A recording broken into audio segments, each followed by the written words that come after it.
Bien, muchísimas gracias a todos los que habéis llegado ya. Irán añadiéndose nuevos invitados en los próximos minutos. Nina, ¿podrías cerrar la puerta esa y ya que pasen por detrás? Muy bien. Como decía, muchísimas gracias a todos los que habéis podido llegar ya. Muchísimas gracias por la hospitalidad del Grupo Bolsas y Mercados Españoles por cedernos esta sala.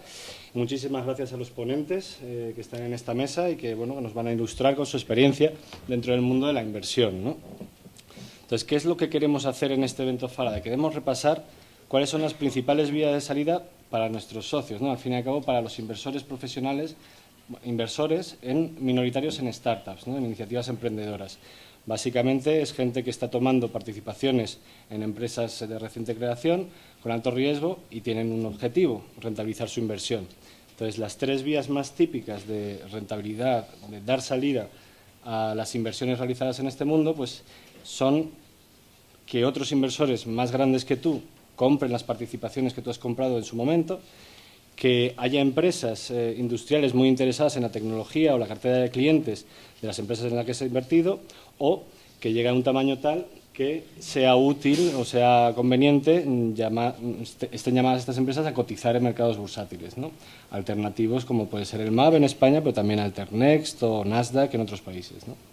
Entonces, tenemos aquí a Armando Calvo Chico, de Head of Venture Capital de Telefónica Digital en España. Están muy activos, él mismo os comentará en un momento qué es lo que están intentando hacer y representando un poco lo que son los compradores industriales. Al fin y al cabo, Telefónica Digital lo que intenta es buscar empresas que tengan sinergias con sus actividades. Son muchas, no son pocas. Los mejores ejemplos quizás de comprador industrial en nuestro país, ¿no? Leopoldo Reaño representa la industria del private equity. Es una persona con amplísima experiencia en diversos fondos de capital riesgo y que en muchas ocasiones ha estado sacando a minoritarios para llevar la empresa a otros niveles, ¿no? Ya en otro tipo de estadio de maduración, otro tipo de tamaño de inversión. Y también contamos con Jesús González, que es el director gerente del MAB, del Mercado Alternativo Bursátil Español, y que cuenta ya con 28, ¿cuántas eran las? Todavía no, 23. 23 empresas cotizadas, con algunos éxitos recientes, y nos va a hablar del enfoque de cotización bursátil, ¿no? Pero antes de comenzar con todo esto, quería, como siempre hacemos en nuestros eventos, dar un muy breve resumen de lo que son nuestras actividades para los que menos nos conozcan, así como los últimos hitos conseguidos por Faraday en base a inversiones, socios, etcétera, ¿no? Entonces, para los que menos nos conozcan, ¿qué es lo que hacemos desde Faraday? Al fin y al cabo somos especialistas en buscar, analizar y seleccionar las mejores oportunidades de inversión según nuestros criterios y nuestra metodología en iniciativas emprendedoras españolas hasta hace poco, y comenzamos desde ya a invertir fuera de nuestras fronteras, ¿no? Entonces, no solamente intentamos seleccionar las mejores oportunidades para nuestros socios, sino que también vehiculizamos la inversión con las mejores estructuras fiscales para nuestros socios. Ahí veo a gente de Mayo Legal, que son nuestros partners estratégicos en todo el brazo fiscal y mercantil. Les asesoramos en la negociación de pactos de socios, en la vehiculización de la inversión, en las negociaciones con los emprendedores, y les proporcionamos un seguimiento trimestral de sus participadas. Incluso en algunas ocasiones podemos participar en consejos asesores de las startups participadas, intentando hacer lo posible para que vayan más rápido y mejor, ¿no? No paramos ahí, sino que seguimos defendiendo los intereses de nuestros socios y representándolos en los consejos de asesores de las participadas, en el capital social de estas startups, hasta el final. Es decir, que incluso levantamos el teléfono, que nos preocupamos por la salida de la inversión de nuestros socios, ¿no?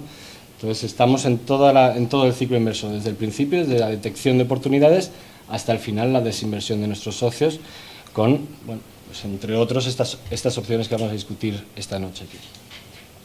Contamos con un comité de expertos, no vamos a repasar sus currículos porque son muy abultados, pero es gente que ha estado en ambos lados de la mesa, como emprendedor, como inversor, cada uno de ellos especialista en una de las disciplinas que consideramos altamente relevante para analizar una oportunidad de inversión, y desde el principio con Faraday, analizando todos los proyectos que hemos visto desde el principio, ¿no? Somos 4 personas, tiempo pleno, trabajando en Faraday para buscar en todas las incubadoras, aceleradoras, redes de coinversión, etcétera, las mejores oportunidades de inversión y presentarlas a nuestros socios y agilizar toda la estructura para invertir y potenciar esas oportunidades. Principales hitos. Tenemos actualmente 92 socios que han confiado en nosotros. 13 proyectos han sido presentados mediante nuestra red de inversión durante el último año y medio, año 3/4. 10 han sido invertidos, digamos 7 han sido invertidos y otros 3 están en curso de inversión, por un total de cerca de 600.000 euros. Y contamos, aquí también hay algunos presentes, con expertos sectoriales y grupo de análisis. Esto es gente que desde el principio ha creído en nosotros, le ha interesado muchísimo nuestro proyecto y que nos ha cedido su experiencia, su energía para intentar apoyarnos en el análisis de participadas, tanto gente, el grupo de expertos, pues gente con muchísimas canas, muchísima experiencia en biotecnología, contenidos audiovisuales, etcétera, y nos apoyan en el análisis de este tipo de proyectos. Y el grupo de análisis pues son jóvenes muy ambiciosos, muy bien preparados, que nos están ayudando en análisis del mercado, viabilidad de la salida y competencia de cada startup que estudiemos. 6 eventos, nuestro 6º evento.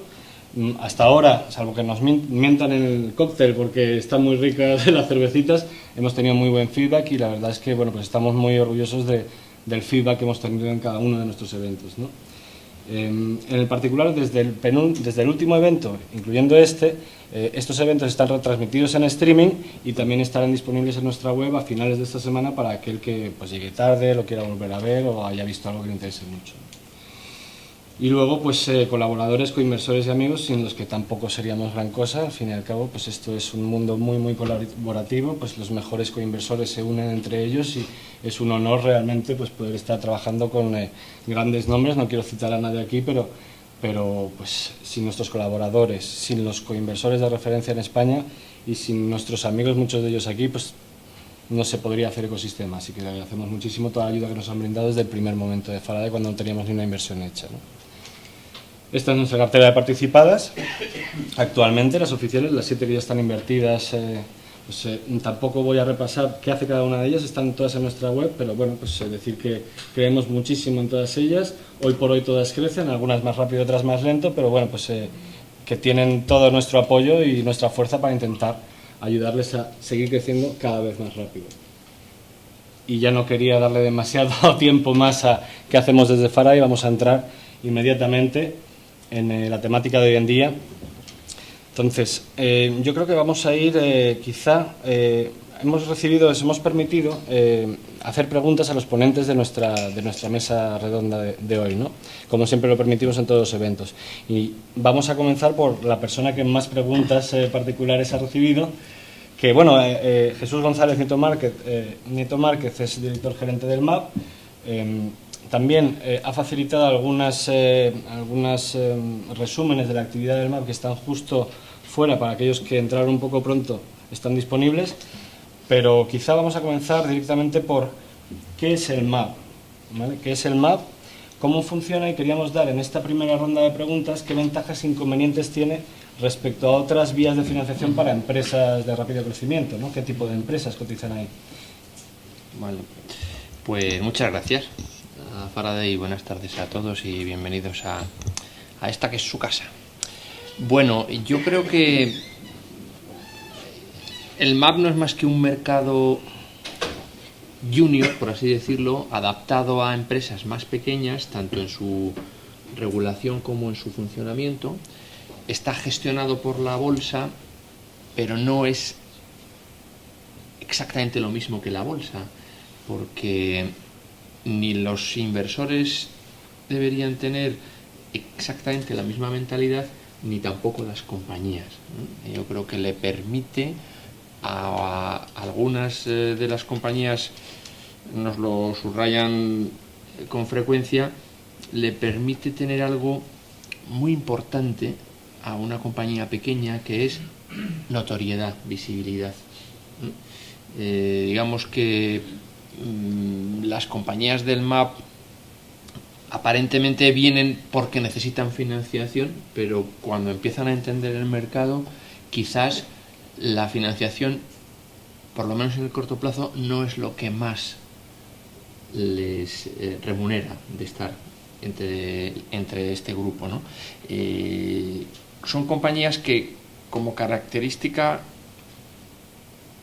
común se están expandiendo en este momento, muchas de ellas en el ámbito internacional, como es lógico.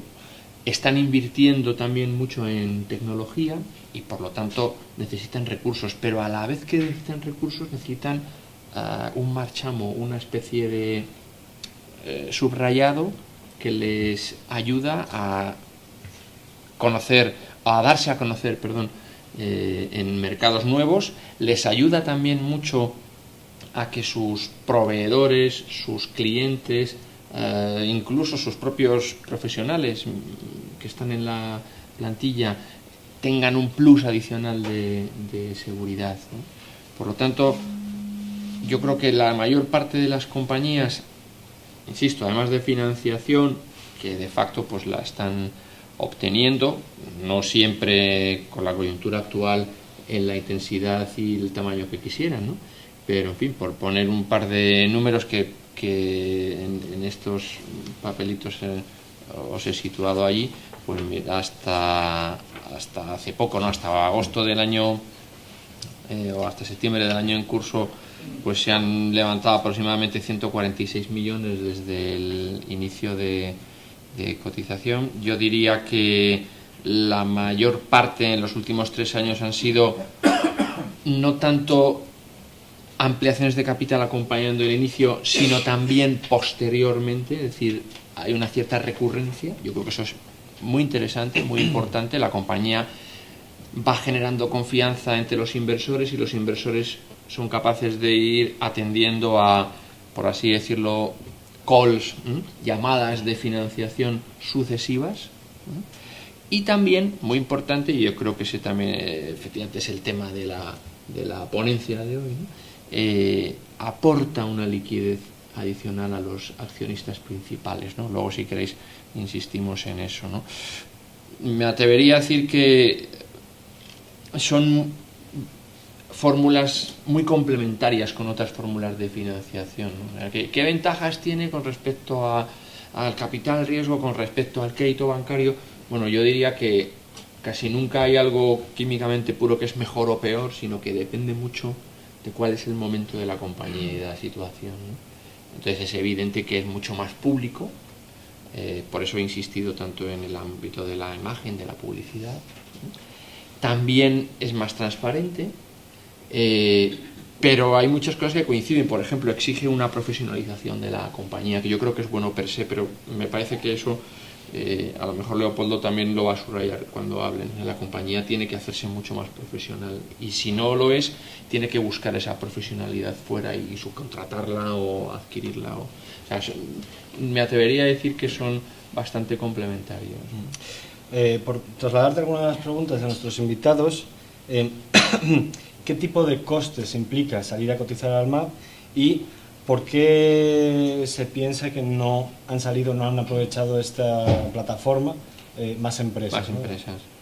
Pues los costes, hay un primer grupo de costes iniciales que son relativamente caros si uno lo compara con el dinero que la compañía normalmente consigue levantar en una primera aproximación al mercado, pero que son imprescindibles porque son los que permiten a la compañía, por así decirlo, prepararse para hacerse pública. La mayor parte de las compañías que vienen al MAP no tienen una estructura societaria adecuada para el mercado de valores, ni siquiera son sociedades anónimas, algunas ni siquiera están auditadas, tampoco han hecho un due diligence financiero ni legal ni fiscal a fondo. Son una serie de cosas que en todo caso va a necesitar, aunque no cotizase, simplemente porque se lo van a pedir sus grandes proveedores, sus grandes clientes o cualquier otra fórmula de financiación, el propio banco, ¿no? Y obviamente la parte del león en los costes iniciales se la lleva casi siempre quien tiene el recurso escaso, que es el dinero, ¿no? Es decir, el banco o la sociedad de valores que les ayuda a encontrar los inversores, ¿no?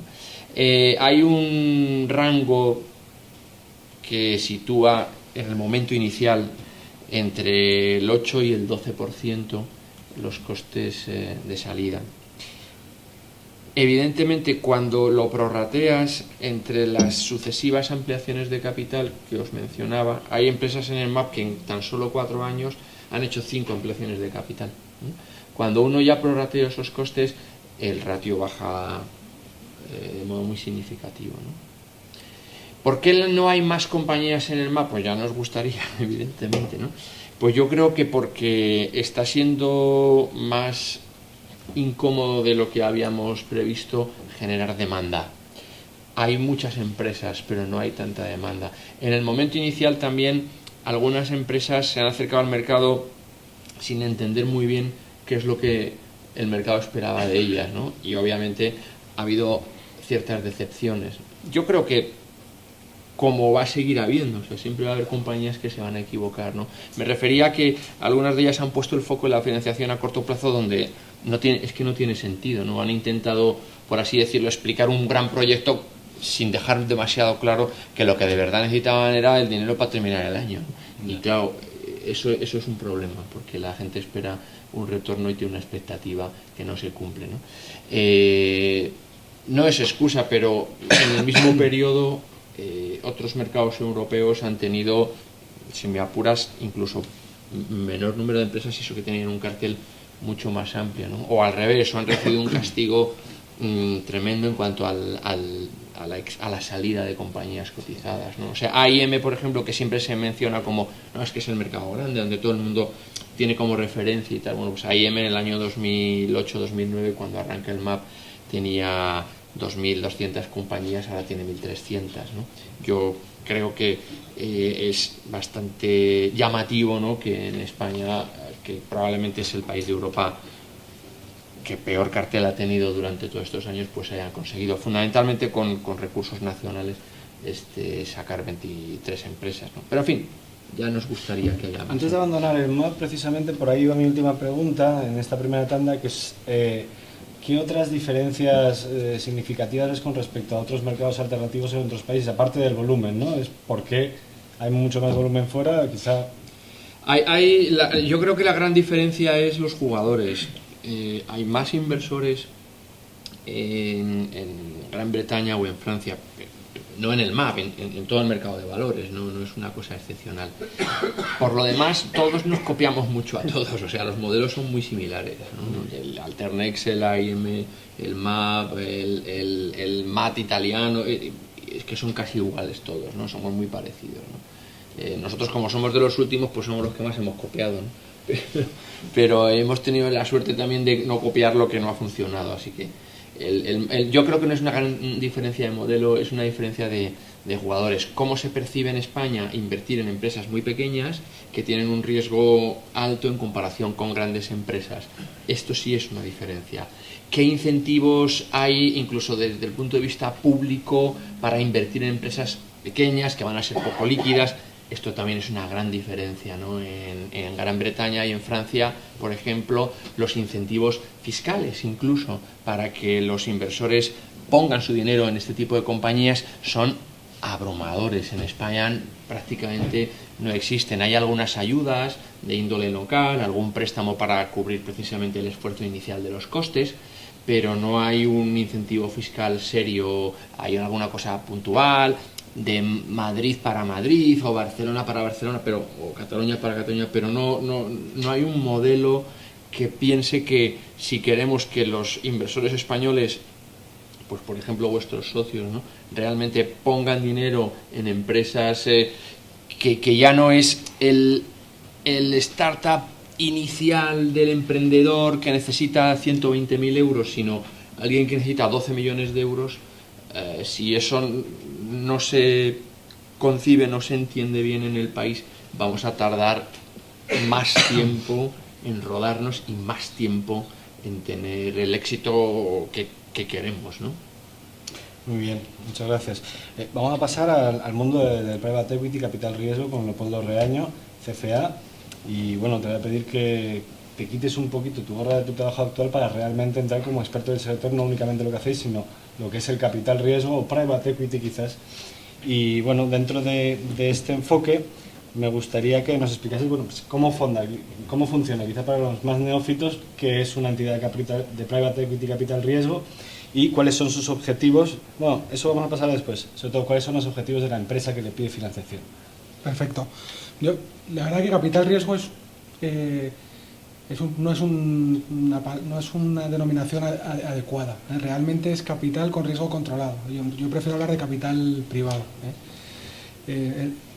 Un fondo, una institución de capital privado es un patrimonio, es un equipo gestor que invierte dinero de terceros según un reglamento o un acuerdo de gestión que dice lo que puede hacer o puede no hacer la entidad que gestiona el fondo, invirtiendo en general en el capital de empresas no cotizadas. Puede ser capital, pero también hay fondos especializados en hacer préstamos participativos, deuda subordinada, equity senior. Aquí el instrumento en el que inviertas es menos relevante que la esencia que hay detrás, que es apoyar un proyecto a un equipo gestor o a un empresario. Es decir, se invierte porque sobre la base de un proyecto, de un equipo, de un empresario. Esa es la base, es lo primero que hace falta. Lo segundo, que es un capital que no es permanente, es un capital que tiene plazo de salida. Periodo típico de desinversión son de 3 a 5 años. Y eso obliga a tener desde un minuto uno muy claro que es una relación que tiene caducidad. Y eso es importante pues, frente a otro tipo de financiación que puede tener carácter mucho más permanente, con expectativa de rentabilidad elevada, y muy centrada en el riesgo, no porque nos guste el riesgo, sino porque nos gusta controlarlo. Por eso decía que el capital riesgo era denominación incorrecta. ¿Qué motivación lleva a las empresas o a los accionistas minoritarios en empresas a acudir a nosotros? Pues principalmente, y ahora mismo no es ningún mérito, es porque es el principal fondo de dinero que hay en el sector financiero. Tradicionalmente los proyectos empresariales españoles se han financiado a través de financiación bancaria barata y ahora mismo pues, con el desapalancamiento y la reducción de tamaño de los balances de los bancos no hay. Entonces, no tiene ningún mérito que haya proyectos de inversión o haya equipos gestores que se acerquen a nosotros porque es que tenemos capital y hay otras fuentes de capital que están secas. Eso es lo primero. También estamos viendo pues, que la pyme española tradicionalmente financiada por su caja de ahorros local pues va a tener que cambiar, además de a fondos, al MAM, que quizás cuando haya más compañías y más inversores pues tendrá una rotación. Mercado de renta fija privada, pues es algo que es complicado cambiar la mentalidad de una compañía, porque prefiere tener un banco al que le pueda pedir explicaciones cuando le roban las pólizas, pero está ahí y es una necesidad que está ahí. Y luego no hay que olvidar que las necesidades de financiación de las compañías pueden venir por crecimiento, pero pueden venir también porque algunos socios minoritarios, como es el caso de lo que estamos hablando hoy, quieren salir. Frente a la venta o la inversión de un competidor, de un industrial, pues los fondos yo creo que tenemos muchas ventajas. La primera es que el equipo gestor se siente más libre, más cómodo, ¿no? Es decir, frente a un inversor industrial o a la compra por parte de un industrial, pues en los equipos gestores, que en general en este tipo de compañías pequeñas suelen ser el alma mater del proyecto, pues tienen una motivación especial en hacerlo con un fondo y llevar la compañía al siguiente paso.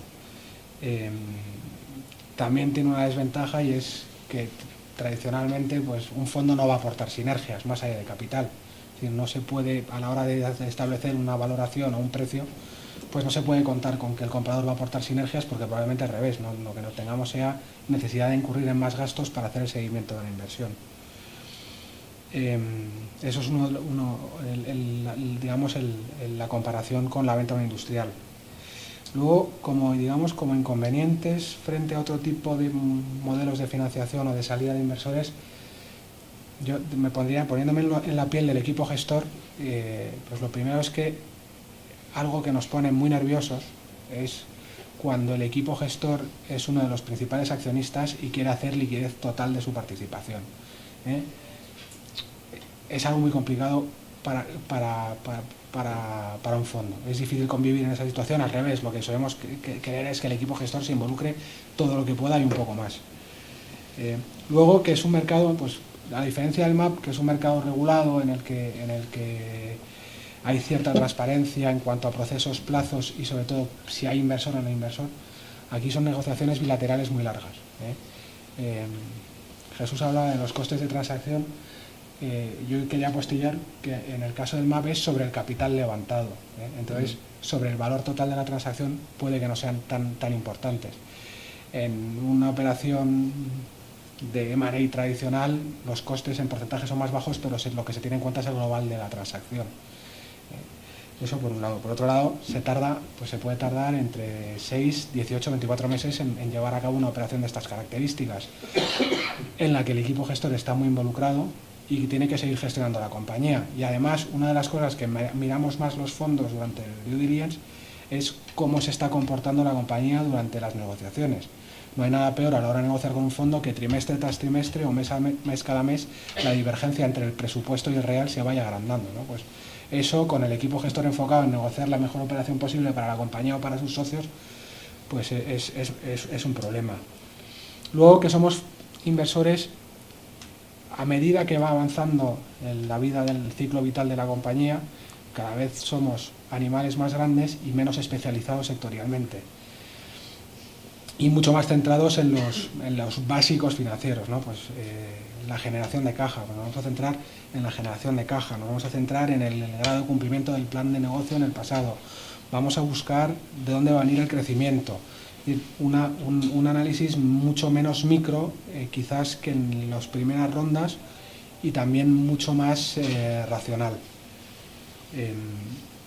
Luego buscamos recorridos, aunque nuestro periodo de inversión sea 3 a 5 años, buscamos compañías con mucho más recorrido, porque lo peor que nos puede pasar es llegar al cabo de 5 años a una compañía que ya no tiene más recorrido de crecimiento, porque eso va a reducir las posibilidades de salida. Entonces, aunque seamos inversores a corto plazo, porque al final dentro de la vida de una compañía 3-5 años es un plazo relativamente corto, tenemos que pensar y necesitamos equipos gestores que piensen en un plazo mucho más largo para poder darle recorrido a las compañías.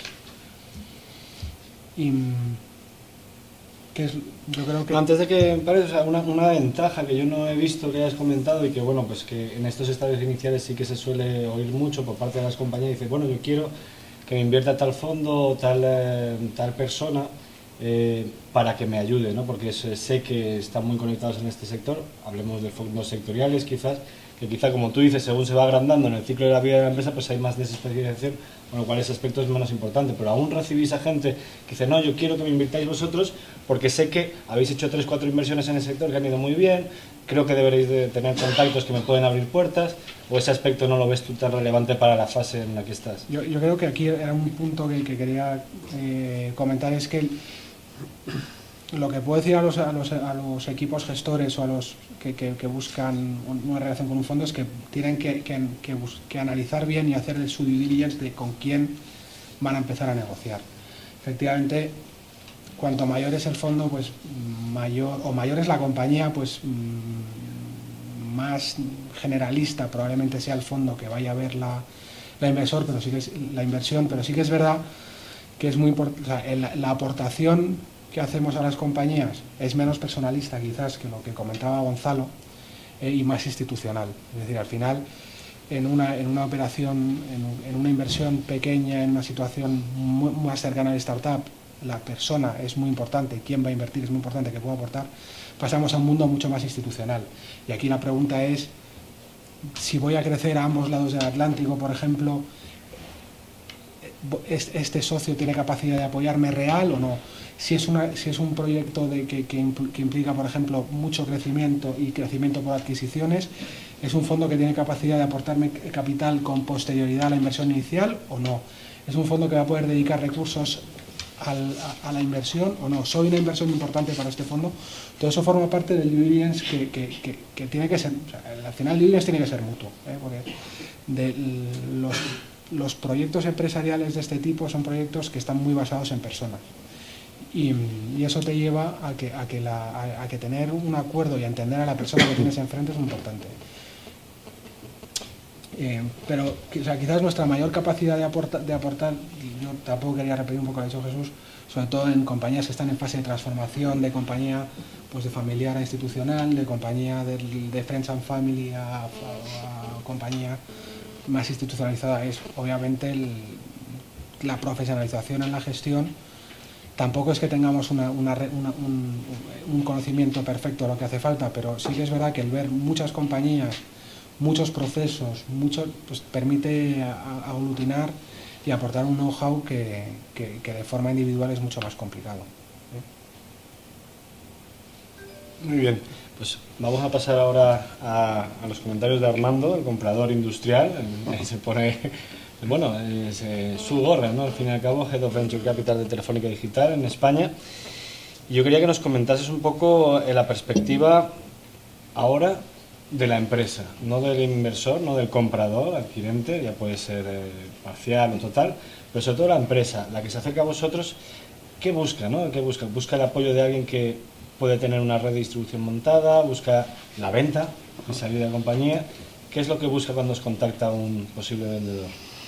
Bueno, primero que nada aclarar un poco la diferencia entre Telefónica y Telefónica Digital, ¿no? Sí. Nosotros somos un fondo que no debe confundirse ni con un fondo que se llama Merigo, que es un fondo creado en España con una serie de socios externos, el PIS, ¿vale?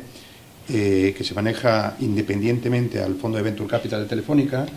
En este caso hay unos gestores que están en Madrid y otros gestores que están en Barcelona, ¿vale?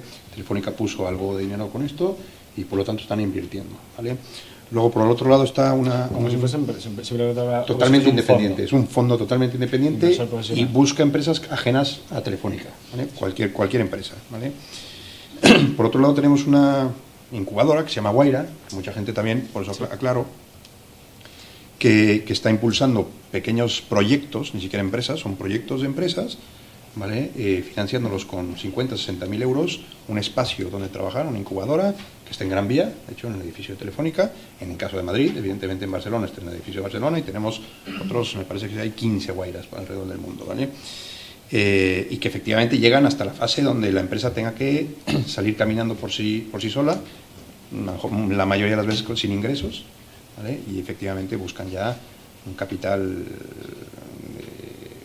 venture capital, que crean ellos y que puedan salir adelante, ¿no? Pero nosotros estamos en medio donde, volviendo a tu pregunta, o volviendo primero que nada, que somos de Telefónica Digital, que es la nueva Telefónica, ¿vale? No es la Telefónica tradicional, de donde pues vienen muchas veces empresas a buscarnos diciendo, oye, tengo una solución fantástica de fibra óptica, ¿no? O de antenas no es así, ¿no? Nosotros de Telefónica Digital somos el paso más de Telefónica, donde las empresas de valor agregado, donde el mundo digital ya ha llegado el momento donde Telefónica tuvo que poner un remedio a ser un simple proveedor de banda ancha, un proveedor de telefonía móvil.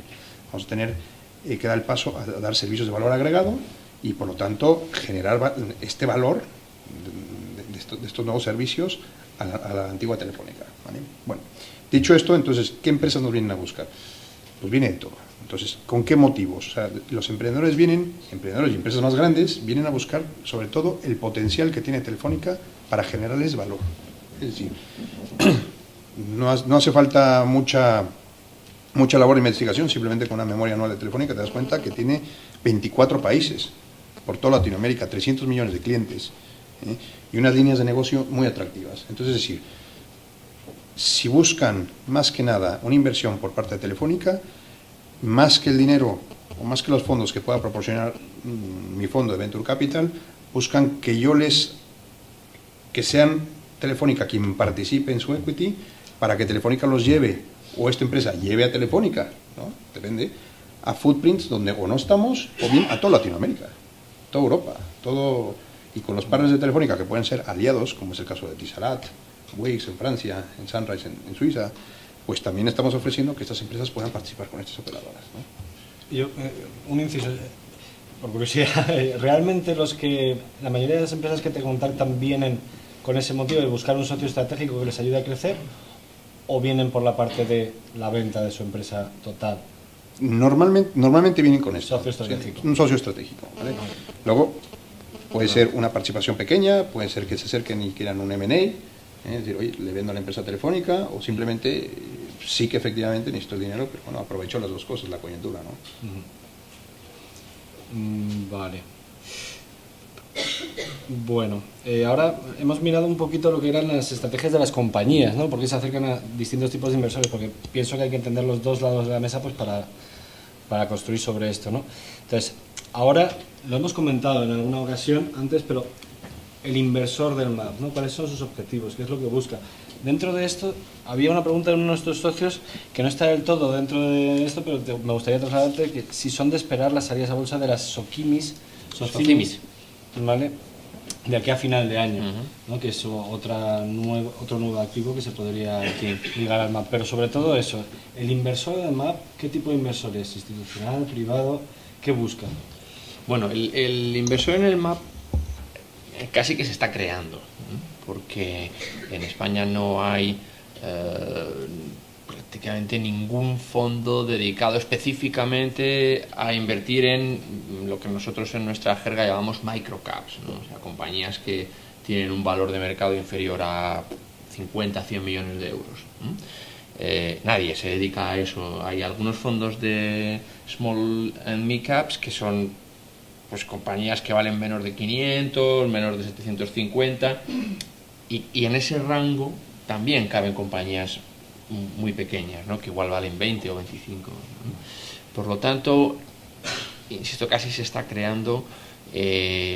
Hay un grupo bastante amplio de inversores dentro del mundo de la banca privada, banca personal, por lo tanto son frecuentes en las salidas al MAP SICAPs, cuentas personales de alta renta, etcétera. Hay un hueco también para fondos tradicionales como los que mencionaba. Afortunadamente se ha entendido en algunos fondos de pensiones como algo que podría ser interesante para el largo plazo, etcétera, y hay algunos fondos de pensiones que han entrado con cantidades modestas, pero por lo menos en comparación con su tamaño, ¿no? Pero interesantes. Y también hay bastantes inversores particulares, es decir, gente que cuando adivina que esa compañía pues puede darle una rentabilidad importante en comparación con cualquier otra compañía cotizada en bolsa, pues entran, ¿no? Un poco más al rebufo, digamos, de otros inversores. Tenemos algunos hay aquí, sí. Y algunos están muy contentos y otros menos, pero en general hay bastante, yo creo que es una cosa bastante similar a lo que ha ocurrido en otros mercados. En la primera etapa es un mercado más informal en el sentido de que hay más retail, más ojeadores, más gente que se entera, que busca, que conoce al dueño, que conoce a alguien que conoce al dueño, que tal, y ahí hay una confianza y es menos institucional, y en la medida en que se va generando confianza y sobre todo la masa crítica es más atractiva, pues empieza a haber fondos que solamente invierten en eso, ¿no? Vale. Respecto a los SOCIMIS. Sí, perdón, las SOCIMIS, bueno, es otro mundo, no tienen nada que ver, son sociedades cotizadas inmobiliarias, y sí va a haber varias SOCIMIS cotizando antes del final del mercado, del final del mercado, perdón, del final del año. Tenemos 2 expedientes muy avanzados y creo que vamos a tener algunos más encima de la mesa. Y de las compañías, de las 23 compañías que están cotizando actualmente, ¿qué porcentaje dirías de lo que es free float, ¿no? El porcentaje que transacciona, más o menos de media? Lo que tenemos es un abanico, claro. O sea, es una campana muy chata, ¿no? O sea, es muy apuntada en los polos, o sea que tenemos compañías que tienen un free float del 80 y tantos, 90%, y compañías que tienen free float del 5%. Y en cuanto a la liquidez de las compañías, lo mismo. Hay compañías que, pues han generado mucho interés y han conseguido, poniendo cada vez más papel en el mercado a través de ampliaciones sucesivas, como os decía, han conseguido tener una liquidez comparable a compañías, digamos, de la tabla media baja del continuo de la bolsa tradicional, ¿no? Que está muy bien para ese tamaño, obviamente no es para invertir 100 millones de euros, pues entonces te compra la compañía, ¿no? Pero, y hay otras, sin embargo, que sinceramente la rotación que tienen es testimonial, ¿no? Vale, por la parte del inversor de private equity, de capital privado, ¿qué es lo que busca? ¿Cuál es su estrategia? No hemos comentado en algún inciso en la anterior elocución, pero ¿qué es lo que busquéis? ¿Cuál es vuestra estrategia de salir, ¿no? Al fin y al cabo, entráis para 3-5 años, ¿dónde veis vuestra venta? ¿El comprador industrial o...? Yo creo que lo primero es que cada compañía, en cada momento de su desarrollo y en función de lo que necesite, puede tener un inversor. O sea, al final somos inversores muy de cajitas, ¿no? O sea, un inversor que hace mayorías de compañías de más de 50 de facturación, pues hace eso. El que hace minorías de compañías en crecimiento solo hace eso. Es decir, es muy difícil encontrar un nicho que no esté cubierto por un fondo. Ahora bien, es imposible encontrar un fondo que cubra el nicho entero, que cubra todos los nichos. Eso es lo primero. En general, ¿qué buscamos? Pues proyectos que nos vayan a hacer ganar dinero en 3 a 5 años, con expectativas de rentabilidad vamos a decir, entre 2 y 4 veces el capital invertido. Aquí cuenta el crecimiento, el múltiplo al que vendemos, al que compramos, el apalancamiento, ese apalancamiento. Luego hay inversores que tienen facilidad para hacer inversiones posteriores a la inversión inicial. Hay otros que de principio dicen yo invertí esto y lo siguiente tenemos que buscar la manera de financiarlo. Eso es, aquí, como decía, es un mercado que no es tal, no es un mercado, hay múltiples operadores y cada uno tiene sus restricciones y sus zonas de confort, ¿no? Yo creo que lo más importante a la hora de acercar un fondo, lo que quiere un fondo, lo primero es entender cómo va a ganar dinero en 30 segundos. Y eso es muy difícil, sobre todo en compañías con una base tecnológica en mercados que se están creando. Es muy difícil encontrar un empresario que te explique en 30 segundos cómo vas a ganar dinero. Pero es importantísimo, porque la primera impresión es la que cuenta, pero sobre todo hay que captar la atención del inversor muy rápido. Entonces, si no eres capaz de decir, vais a invertir 5 millones de euros en esta compañía, vamos a triplicar el tamaño de la compañía, además la vamos a posicionar para que la compre un industrial dentro de 5 años y con eso pues haréis 4 veces vuestra rentabilidad, pues eso es una entrada magnífica. Y luego, ¿cómo vas a crecer? Y luego ya las preguntas van siguiendo, ¿no? Si empiezas explicando a qué nicho de mercado vas a conseguir el crecimiento, probablemente no consigas el impacto que hace falta. Luego el riesgo. O sea, antes hablábamos del riesgo, aquí vamos a centrarnos mucho en el riesgo para intentar controlarlo, tanto en la estructura de inversión como en el momento de la salida.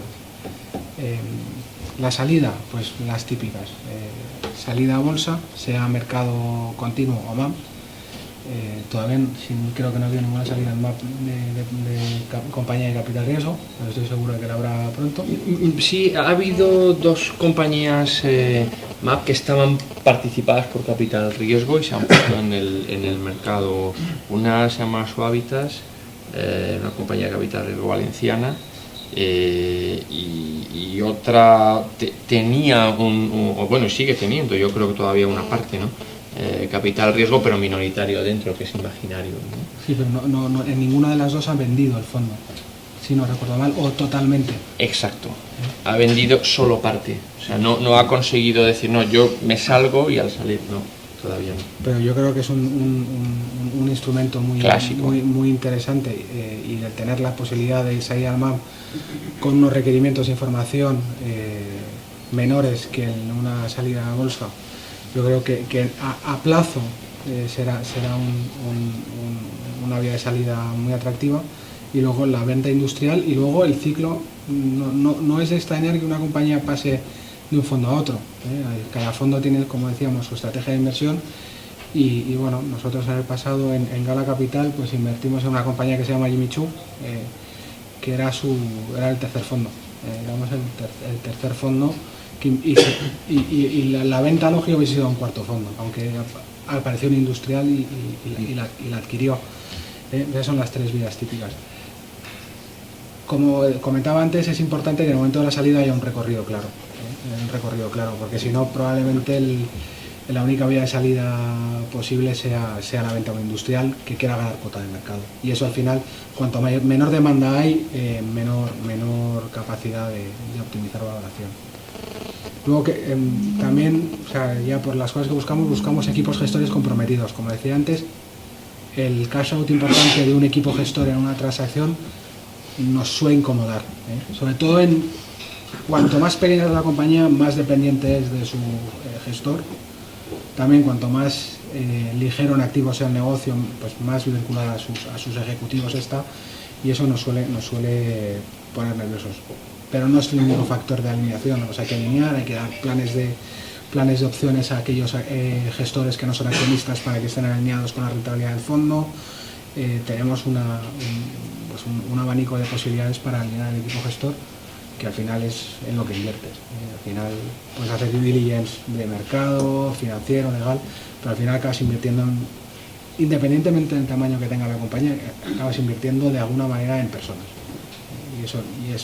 Y el que te hace la rentabilidad tiene que estar adecuadamente compensado por ello, porque si no, no hay rentabilidad. Vale. Antes de abandonar el private equity, me gustaría, sobre lo que has comentado, ¿no? Sé que es difícil, porque precisamente lo que dices es totalmente cierto, que cada inversor, cada fondo, pues está especializado o bien sectorialmente o bien por tamaño de empresa, etcétera, ¿no? Pero hablamos de tu experiencia reciente de 2-4 veces el múltiplo de entrada, etcétera. No sé si te sería fácil decir algún tipo de media en cuanto a tipo de importe invertido, tipo de apalancamiento tomado. Sé que es difícil, pero si nos puedes dar alguna idea para este tipo de rentabilidades, cómo suelen operar los fondos en empresas aún en crecimiento, ¿no? Es muy difícil, claro. No hay una compañía media, y como no hay compañía media, no hay medias. Lo que sí que, bueno, lo más relevante es que cuanto más riesgo percibido haya en la operación, mayor va a ser la rentabilidad que se le exija a la inversión. Es decir, cuanto más cerca del startup esté la compañía, pues mayor tendrá que ser la rentabilidad, y probablemente ahí hablar de multiplicar por 4 el capital invertido sea incluso muy conservador, tendrá que ser más, eso es una regla. Cuanto más apalancable sea la compañía, pues mayor será la rentabilidad por la vía del desapalancamiento y menor por la vía del precio de venta y el descuento en la compra. También es verdad que para apalancar ahora mismo operaciones en España, pues hemos pasado unos años en los que no ha habido disponibilidad de fondos para este tipo de operaciones. Yo soy moderadamente optimista de que el mercado va a retomar, probablemente en escenarios mucho más conservadores que lo que hubo antes del año 2007, pero no te puedo decir... La casuística es infinita. Cada compañía, o sea, como decía, yo creo que cada compañía puede encontrar un fondo en cuya estrategia encaje, pero claro, en la estrategia depende de la expectativa de retorno. Muy bien. Sí, es una obviedad, pero siempre, cuanto más alta la rentabilidad, mejor. Eso quiere decir que hay que optimizar desde la valoración de compra a los gastos durante la gestión, a la demanda en el momento de salida. Es decir, nuestro trabajo es maximizar la rentabilidad potencial para el fondo en cada uno de los pasos. Vamos a pasar a los criterios de Telefónica Digital en particular para seleccionar inversiones, ¿no? ¿Qué tipo de sinergias buscáis? ¿Qué tipo de equipos buscáis? ¿Qué tipo geográficas? Algunos criterios de ubicación geográfica. ¿Qué es lo que buscáis como inversores o compradores, ¿no? Bueno, primero que nada, si hablamos del tipo, vamos a hablar del nivel geográfico, ¿no? La lógica es que tenemos la base nosotros del fondo en Silicon Valley, ¿vale? Donde tenemos un equipo bastante fuerte buscando empresas en diversos sectores, ¿vale? Por esta razón, pues precisamente Telefónica ha montado una oficina en el Valle, porque era un lugar donde creemos que se va a encontrar mucho el ecosistema que está buscando Telefónica, es decir, cosas muy innovadoras, ¿no? Eso era lo planeado. Ahora, la gran sorpresa es que hemos encontrado muchas empresas en España, ¿eh? Estamos encontrando empresas en España, no solo en España, en Europa también, sobre todo en UK, pero mucho en España. Es decir, ¿y qué buscamos? Pues efectivamente, buscamos empresas, si ponemos parámetros, pues que tengan una mínima facturación de €500,000, por ejemplo, ¿eh? Anual, efectivamente, que tenga ya una valoración entre 5 millones de euros y a lo mejor una máxima de 400, ¿no? Que esté en rondas, sacando su primera ronda A o máximo una ronda D, ¿vale? Y que efectivamente pues tenga un equipo gestor, que parte de lo más importante es que tenga un equipo gestor impecable, ¿eh? Ahora, ¿qué buscamos en cuanto a que hayan sinergias? No necesariamente son sinergias, es que traigan nuevos beneficios a Telefónica. Es decir, que buscamos un nicho donde en la estrategia telefónica necesitemos de nosotros, de esta empresa, y por lo tanto esta empresa necesita de Telefónica para traer nuevos revenues, nuevos ingresos. Aquellos ingresos que nos hacen falta en Latinoamérica, en un punto, en Chile, en Colombia, en Venezuela, aquellos ingresos que inclusive nos puedan hacer falta en España, pero más de nicho. Es decir, Telefónica aparentemente tiene de todo.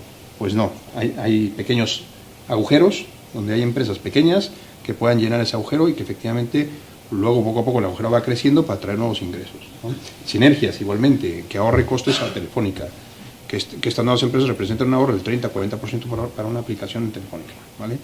Entonces, efectivamente, muchas veces estos equipos gestores tienen una pequeña plataforma, tienen una pequeña aplicación, tienen una pequeña solución que a Telefónica le viene muy bien y que a lo mejor Telefónica, aunque parezca increíble, requiera de 5 o 6 años para poder lograr copiar esa tecnología, ¿no?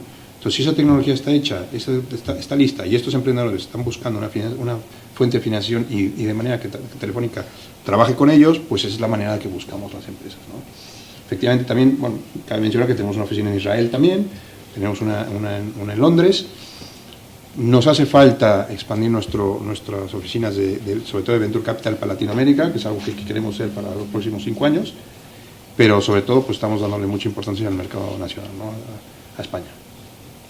Vale, yo antes de pasar a los casos concretos también vamos a guardar un momento para las preguntas de nuestros asistentes, pero me gustaría lanzar una pregunta para los tres, ¿no? Al fin y al cabo va quizás más encaminada a tu experiencia, pero lo que se habla mucho en M&A y en inversión es que al fin y al cabo normalmente es el comprador industrial el que es capaz de comprar por un mayor precio la empresa a vender por un inversor profesional si encuentra las sinergias que generan más ingresos o les ahorran costes a un valor mucho mayor que lo que sería el negocio intrínseco de la empresa que está en la venta, ¿no? Lo que quiero decir es que al fin y al cabo, pues si el negocio intrínseco, por descuento de flujos de caja, etcétera, tú los puedes traer a presente y te crees una valoración de 100 millones, al fin y al cabo ese negocio puede tener una tecnología que puede ser de caso Telefónica u otros compradores industriales generen sinergias superiores a los 300 millones, con lo cual estará encantado de pagar 200 o 250, ¿no? Que es lo que no podríamos hacer los otros tipos de inversores, ¿no? ¿Qué es lo que pensáis en torno a esto? Tradicionalmente es el gran tópico, ¿no? Es decir, el comprador industrial siempre tiene sinergias y por lo tanto puede pagar más precio. La realidad no siempre se materializa. Lo primero es porque muchas veces el comprador industrial no valora el crecimiento de la compañía, sino que valora el eliminar un competidor. Y en esos casos, por muchas sinergias que tengas, al final probablemente ahí un industrial no sea competitivo. Esa es una de las razones. La segunda, que ha sido muy válida recientemente, es que el comprador industrial puede tener sinergias, pero no puede estar en un momento que le permitan hacer adquisiciones. Recientemente hemos estado involucrados en procesos en los que la lógica hubiese sido que el gran competidor americano adquiriese el gran competidor español, pero al revés, dice, no, es que ahora mismo no podemos justificar ante nuestro consejo y nuestros accionistas hacer inversiones en Europa del Sur, no te hablo de España, te hablo en Europa del Sur. Luego hubo un momento en el que los compradores financieros siempre pagaban más que los industriales para apalancamiento. Claro. Es decir, un inversor financiero podía apalancar una adquisición por encima de 4 veces su EBITDA, mientras que es muy raro ver compañías cotizadas que tengan esos ratios de endeudamiento tan alto a un inversor financiero. Luego pues, también es verdad que ahí no quiere decir que el financiero sea más listo, sino simplemente son disponibilidad de fondos, apetito. Al final los financieros, nuestro trabajo es invertir y vender, mientras que el trabajo de una compañía industrial es su core business, es decir, entonces hay una multitud de razones que hacen que el axioma no se cumpla siempre. Bueno, yo creo que parte de, efectivamente estoy totalmente de acuerdo. Yo las operaciones que hemos visto de M&A en Telefónica que más o menos se ajustan a este criterio, efectivamente se hace una cuenta de resultados para ver qué ingresos y qué sinergias pueden llegar a tener con Telefónica, se valoran sobre el papel, ¿no? Pero muchas veces tiene mucho más valor el emprendedor, es decir, la vida propia de la empresa, que era la que se buscaba las castañas para salir adelante a vender. Yo lo que busco en Telefónica es que un plan de negocios Telefónica no pasa el 40% de la cuenta de resultados de esa empresa. Porque si no, Telefónica tiene tal nivel de dependencia de esa empresa que tiene un sentido brutal que efectivamente Telefónica la adquiera, ¿no? Riesgos, que los emprendedores y que los fundadores se vayan. Segundo riesgo, integrarla dentro de un grupo como Telefónica, pues tiene el riesgo de que efectivamente pierda esa chispa que tenía y por eso la empresa iba tan bien, ¿no? Hemos tenido casos que efectivamente Telefónica, pues compramos las empresas, las metemos a Telefónica, desaparece el valor realmente adecuado. ¿Qué tanto valor pagaste por esa empresa si realmente al final de cuentas la integraste en Telefónica y no supimos expandirla como se está expandiendo de manera natural, ¿no? Entonces, efectivamente, hay que tener mucho cuidado cuando se habla de valoraciones. Es decir, ¿qué es mejor? ¿Comprar el 51%, 49%, comprarla completamente? Y, por otro lado, ¿qué es mejor? ¿Integrarla o dejarla con vida propia y dejar ciertos minoritarios que tienen de ella, ¿no? Incluyendo los fundadores, ¿no? Entonces, ahí es donde entra pues, un debate brutal, interno de Telefónica y con otros fondos. Es decir, ¿sacamos a todo el mundo, sacamos minoritarios o se quedan los minoritarios, incluyendo los fundadores, ¿no? Sí, o sea, aquí hay tela... Pero vamos a pasar, si os parece bien, directamente a los casos concretos, que yo creo que va a ser muy instructivo, que me gustaría que cada uno de vosotros me dé un par de ejemplos de casos de éxito dentro de lo que es su experiencia, como mercado alternativo, comprador industrial, inversor privado, de operaciones que hayáis hecho que os hayan salido bien por los dos lados, es decir, hayáis sacado a inversores minoritarios que estaban en otra fase de la empresa, ya no tenía sentido que más estuviesen, y por vuestro lado también os habéis deshecho de la compañía más adelante en el camino, ¿no? Quizá en el MAP no se trata de que se haya deshecho de la compañía, pero sí que algunos casos de éxito sí que, yo tengo noticias de... Bueno, vamos a ver, el MAP en los 4 años que le ha tocado vivir han sido años muy poco proclives a que un inversor, digamos, tradicional, bursátil, le compre la parte a otro inversor. Había disponibilidad para, digamos, coinvertir con el fundador en una ampliación de capital y poner dinero dentro de la compañía, no en el bolsillo del accionista. Entonces esa ha sido hasta ahora la filosofía. Ha habido un par de excepciones, ¿no? Pero lo que sí hay es una historia larga en bolsa española y en otros mercados de este estilo fuera de España, de inversores que hacen su salida aprovechando el IPO o en un bloque posteriormente, ¿no? Hay una cosa que me interesó y que además implica también una entidad de capital riesgo, que es un ejemplo interesante en el MAP, que es Sequoia, es una compañía de media, producción de televisión, que hace una primera salida con una pequeña ampliación de capital, luego está dándole una vuelta a hacer una segunda y finalmente decide vender los socios fundadores el control, quedándose dentro de la compañía pero en minoría el control, a un fondo de capital riesgo, precisamente se lo venden a Dinamia, ¿no? Y la compañía permanece en el mercado, ellos les invierten parcialmente y Dinamia a partir de ahí toma el control y sobre todo la capacidad de poner los fondos necesarios en ampliaciones sucesivas, ¿no? Acompañada o no por otros minoritarios. Entonces, a partir de un acuerdo que yo creo que se trabajó muy bien y fue interesante, ¿no? Antes he mencionado un par de compañías que tenían algún fondo de capital riesgo dentro. Hay sí algunos pequeños bloques de accionistas iniciales, minoritarios, que han ido saliéndose, pero hay que tener muchísimo cuidado con eso, ¿no? Porque también hemos tenido un caso lamentable de un accionista que, como tenía su paquete valorado a un precio irrisorio en comparación con el precio de salida, pensó que pues podía vender cualquier cantidad en el mercado y en 3 meses derrumbó absolutamente el precio, ¿no? Cuando en realidad la compañía no había pasado absolutamente nada, no le había tiempo ni hacerlo bien ni hacerlo mal, sino todo lo contrario. Entonces yo creo que son mercados, digamos, muy artesanales, en el sentido de que no se pueden trasladar mecanismos, bueno, incluso en el mercado bursátil tradicional, ¿no? O sea, para hacer un bloque de un 3%, de un 5% de una compañía, pues hay que hacerlo con tiento, ¿no? Si no quieres afectar. Aquí es un poco lo mismo. Muy bien. Gonzalo, ya sabes que normalmente este tipo de operaciones siempre están cubiertas por 60.000 cláusulas de confidencialidad. Sí, sí. Entonces yo creo que lo que sí que me gustaría es daros un poco líneas generales de lo que hacen una operación exitosa para las dos partes, porque que sea una salida exitosa para los minoritarios no tiene por qué decir que sea una buena operación para el inversor y viceversa, pero yo creo que quizás lo más importante es, en general, las operaciones de salida de minoritarios en las que hemos tenido o hemos visto éxito. Lo primero es el momento. El momento es una compañía en la que, además de la salida de los minoritarios, hay que financiar algo más. Y estamos hablando de momentos en los que hay unos minoritarios que llevan ya apoyando a la compañía una temporada muy larga, que llegan a un punto en que la compañía tiene un tamaño que no son el socio adecuado y que lo reconoces. Y hay un equipo gestor que valora no solo el capital de reemplazo como el capital nuevo. Eso es lo primero, es decir, el momento del exit o de la entrada.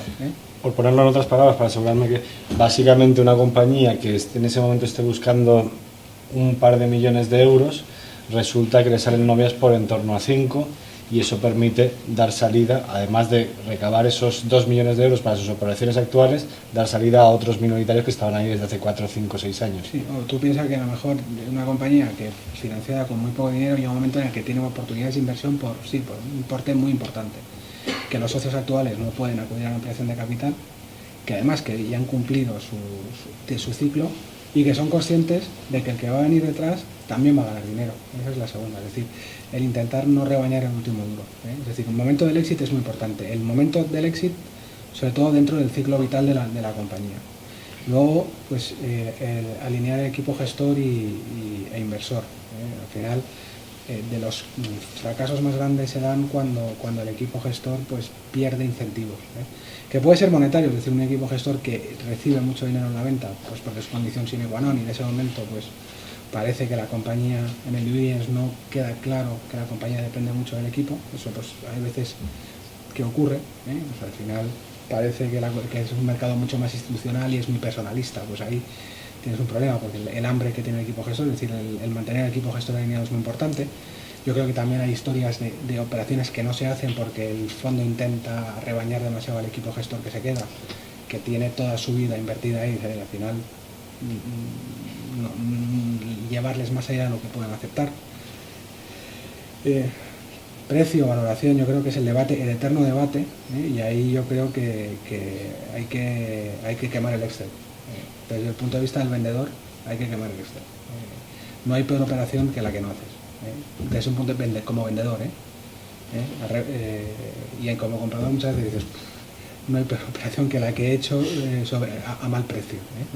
Pero como vendedor hay que ser muy frío. Es decir, al final, ¿estoy contento con este precio, sí o no? Da igual lo que me diga el Excel, porque hemos visto, yo creo que todos hemos visto en los últimos años, compañías que, pudiendo haber vendido, haber buscado un inversor en condiciones relativamente favorables, 6 meses después estaban en una dinámica completamente diferente, porque el mercado ya ha cambiado, los socios no estaban en condiciones de apoyar.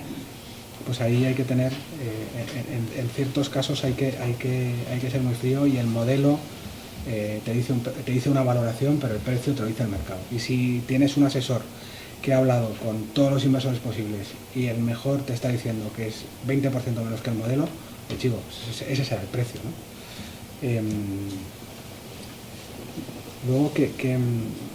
Luego eso como elementos críticos en cuanto a la salida a minoritarios.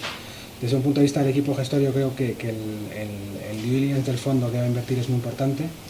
El desarrollar cierta química, o por lo menos estar seguro de que los representantes de la institución que va a invertir no son químicamente opuestos, pues tiene su importancia. Van a ser 3 a 5 años de trabajo muy cercano. Unas cosas saldrán bien, otras no, y es muy importante mantener esa química. Y luego también, a la hora de, siendo un inversor institucional, no apurar el recorrido. Intentar vender una compañía sin recorrido puede llegar a ser misión imposible. Muy bien, muy bien. Por la parte de Armando, pues algún par de ejemplos que se pueda decir, por supuesto, pero ¿qué operaciones habéis cerrado recientemente, públicas, y que, bueno, pues que estéis contentos con la salida de minoritarios y sobre todo la integración? Sí, bueno, primero que nada, estoy totalmente de acuerdo con Leopoldo, ¿no? Hay que identificar cuáles son los socios minoritarios adecuados para buscaros un exit, ¿no? Pues, normalmente son los friends and family que están ahí, que ya llevan un tiempo y que no tiene sentido que sigan participando en una operación o en una empresa como tal. Hay que tener, por otro lado, mucho cuidado con los fundadores y el equipo gestor que se quiera ir, pero por un lado intentar motivarlos, darles un incentivo económico. Comento todo esto porque sí que nos pasó con una empresa, sobre todo se usa mucho en Silicon Valley, ¿no? Es decir, oye, efectivamente la ronda llega a tal tamaño que habrá dinero un poco para todo, ¿no? Mucho para el crecimiento de la empresa, que al final de cuentas es el fin del financiamiento de la ronda, que es que la empresa tenga suficiente caja para cumplir los objetivos futuros del business plan, pero por otro lado sacar a aquellos minoritarios que ya han tenido un retorno adecuado y que efectivamente por su perfil no deben seguir en la empresa, y por otro lado dejar otro tanto para el equipo gestor que se sienta motivados. Es decir, oye, he llegado a un punto donde efectivamente veo recuperar parte de mi inversión, parte de mi tiempo, parte de mis stock options que ya tenía por ahí guardadas en una de las rondas, ¿no? Efectivamente nos pasó en una empresa, Silicon Valley no era una ronda A, era una ronda C, una empresa valorada a más de 200 millones de dólares. Entonces, efectivamente salió muy bien. Todos salieron contentos, los minoritarios, el equipo gestor y todos los inversores nuevos, y efectivamente las rondas dio para todo. Es un ejemplo de éxito. Puedo hablar de ejemplos que es lo contrario, que es decir, ni los minoritarios se querían ir porque no le llegamos al precio, los fundadores y todo necesitaban pasta y querían que vender prácticamente todo, y por lo tanto la ronda no daba ni para pagar a los minoritarios, es decir, o sea, no da la ronda, ¿no? Por lo tanto, no tiene sentido hacer una inversión y plantear una inversión donde precisamente el foco principal, es decir, que la empresa esté bien fundada y bien financiada para los futuros 3-4 años y los requerimientos futuros de la empresa, ¿no? Entonces, pues esos dos ejemplos podría llegar a dar. No menciono. Os haría mil nombres y preguntas apellidos, más, ¿no? Al fin y al cabo, ya os la haré en otro momento, pero me gustaría dar la oportunidad a todos los asistentes esta tarde a que hagan sus propias preguntas. No he podido trasladar todas las que hiciste, así que por favor, el primer valiente. Mariano. Pero si quieres te vamos a pasar un micrófono, así se queda también para la posteridad. Gracias. ¿Qué expectativas de operaciones tenéis para los tres, para el año 2014? ¿Cómo veis el mercado en lo que os afecta a cada uno de vosotros? Moderadamente optimista. Desde luego, mejor que el 2013. Sí, hay alguna... Aparte de este asunto de la SOCIMI, que repito, no tiene que ver con lo que estamos hablando hoy, hay al menos 3 compañías que yo creo que tienen que cristalizar de aquí a 6 meses y por lo tanto arrancar de nuevo un poco con mayor ritmo. Bueno, yo desde el punto de vista, depende, si me preguntas desde el punto de vista del Venture Capital de Telefónica, pues efectivamente tenemos recursos para seguir apoyando empresas. Lo más complicado que veo no es que vengan empresas, sino lo más complicado que veo es que las empresas realmente se adapten a las necesidades que estamos buscando en el fondo, ¿no? Entonces, efectivamente, si hay 8 empresas que se adaptan, feliz de la vida, me invertir en ellas, ¿no? O sea, es que el problema no es un problema de fondos, no es problema que el cap del fondo se haya llegado, el problema es que no nos están llegando las empresas adecuadamente, las más adecuadas, ¿no?, que estamos buscando. Entonces, por lo tanto, pues sigamos adelante buscando empresas. Por eso me veo optimista, ¿no? Ahora, desde el punto de vista del mercado en general español, pues yo veo, y esto lo siento por la gente de Guaira, que cada vez hay más startups, cada vez hay más demanda de fondos, cada vez va a haber más empresas que realmente están buscando financiación, ¿vale? Y eso nos va a complicar mucho la vida, ¿no? Nos va a complicar mucho la vida en escoger realmente aquellas empresas que son las que llenan las necesidades, ¿no? Y no están simplemente vendiendo business plan, humo, aire, o que realmente que tengan la estructura óptima para invertir, ¿no?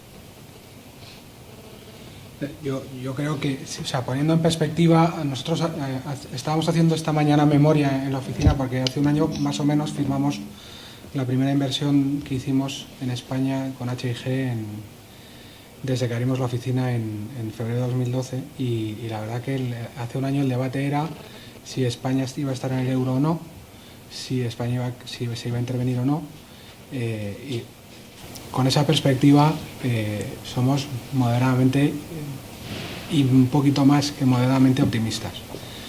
Ahora bien, desde un punto de vista del cuadro macro, pues tampoco olvidemos que el paro no va a bajar en los próximos 12 a 18 meses, porque el crecimiento no va a ser suficiente para absorber todo el desempleo que hay ahora mismo, que los principales variables macroeconómicas no van a reflejar una mejora sustancial, si bien es verdad que la actividad financiera, por la parte de apalancamiento, por la parte de entrada de capital a España, debería mejorar como anticipación de una posible recuperación. Pero creemos que el camino hasta ahí puede ser bastante largo, 12, 18, 24 meses. Pero vamos, la verdad que como proxy, la diferencia de discurso de hace un año ahora pues es muy relevante. ¿Alguna pregunta adicional? Raúl, perdona, te van a pasar un micrófono ahora sí, también los que están siguiéndolo por streaming te oyen. Hola, buenas tardes. Habéis comentado que las tres salidas típicas del capital minoritario normalmente es bolsa, OMAP, otro fondo que compre esa participación o un tercero industrial, ¿no? Me gustaría que profundizaseis un poquito más y me comentaseis cuáles son las características o los detalles que veis para elegir una u otra salida y cuál es la salida que consideráis que habitualmente es más exitosa.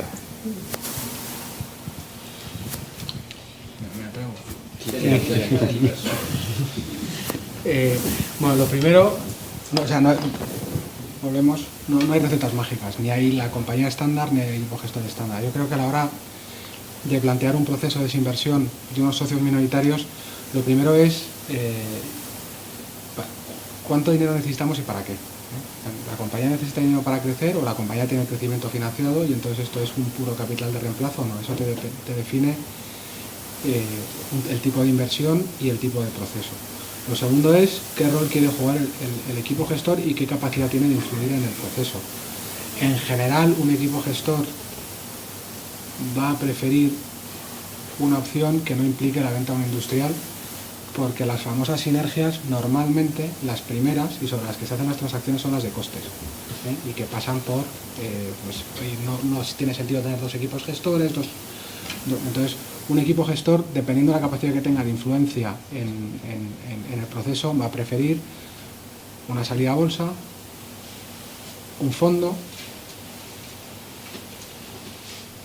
y eso por un lado. Luego, por otro lado, también está el recorrido que tenga la empresa. Como decíamos antes, si la compañía tiene crecimiento, pues al final es fácil estructurar un plan de negocio para una salida a bolsa. Los inversores buscan crecimiento en este tipo de compañías.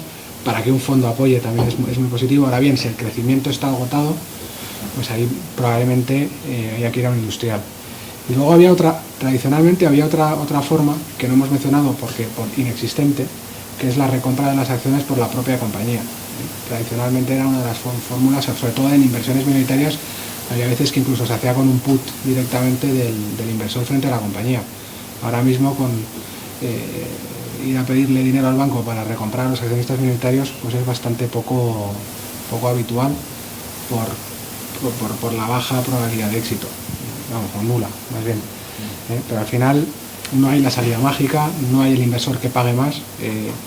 Siempre hemos tenido el debate, el industrial paga más, sí, pero a veces sí, a veces no.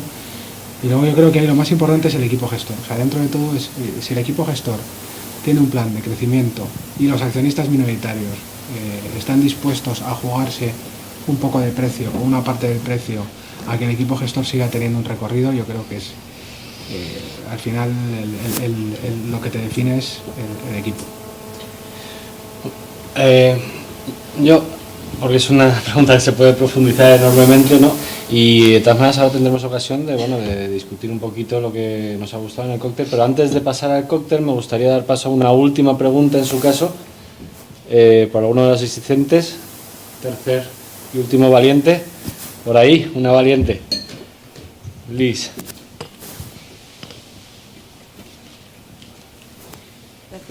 Hola, buenas tardes y muchísimas gracias, Gonzalo, por la invitación y para organizar esto porque ha sido realmente interesante. Eso dicho, Gonzalo, mi pregunta es para ti y la red de Faraday.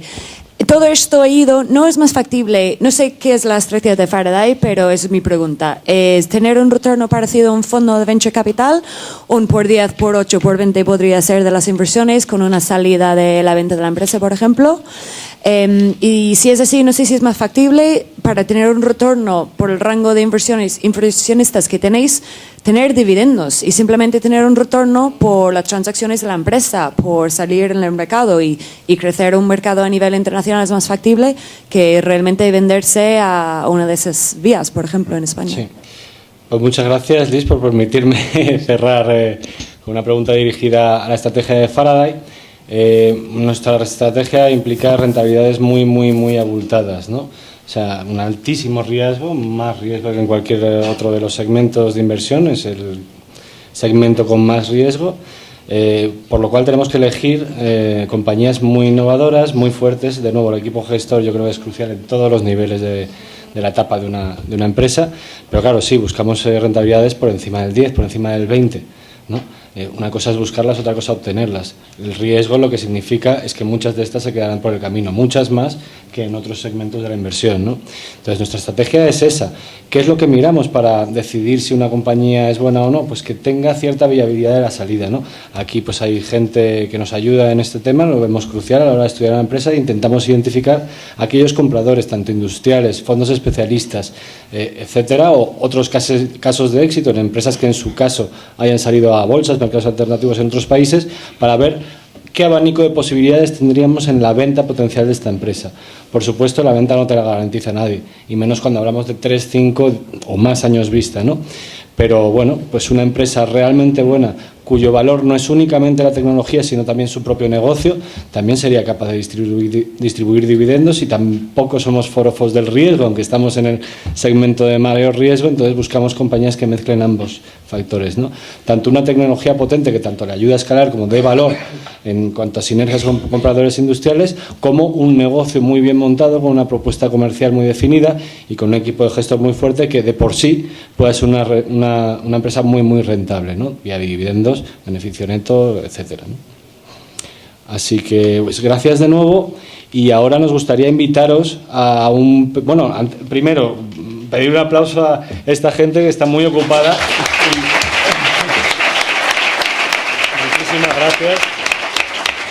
Y nada, pues tenemos ahora ocasión de debatir un poquito pues, con los ponentes, entre nosotros, lo que os ha parecido el evento, con un cóctel que pues Nina y Silvia os van a indicar por dónde ir. Está justo aquí en el piso de arriba, y muchísimas gracias a vosotros por asistir.